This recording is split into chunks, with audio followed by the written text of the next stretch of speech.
people fired? Do you know? Do you know? I believe all those people do not work for the bank anymore, but perhaps Mr. Trudy can give you a more Do you know, specific Mr. answer. Trudy? I don't know of anyone who was fired specifically because of that. But the issue, Mr. Chairman, if I could just add to that, the issue is, as you know, again, we began the exit of this business starting in 2008. And so we basically exited virtually 85% of the business over the course of the next 2 years.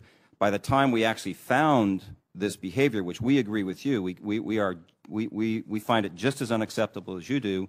By the time we found that behavior, most of those people were gone. Mr. Trudy, were all of those people in SALN? I would say it was centered around... Not centered. Do you know whether all of the people who engaged in that egregious conduct were in SALN? I wouldn't know, Mr. Chairman.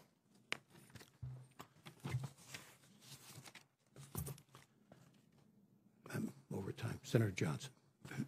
Thank you again, Mr. Chairman. Mr. Dugan, let's kind of go back to my line of questioning, because, again, I just want to get the obvious on the table here. Historically, let's go back. People around the world have deposited money into Swiss banks as a real safe haven. Mm-hmm. Correct? Yes. Is there validity to that? I mean, do you think globally people ought to have some place, whether they're in an incredibly oppressive regime somewhere around the world, it'd be kind of nice to move some money out of that terrible country and put in some safe haven?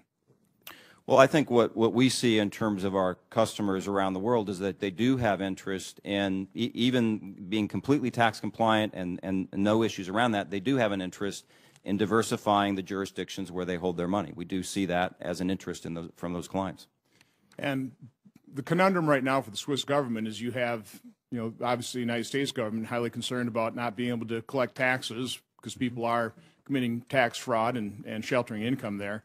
And now they're having to open up information which puts at risk the ability of the Swiss government to attract those types of deposits, correct?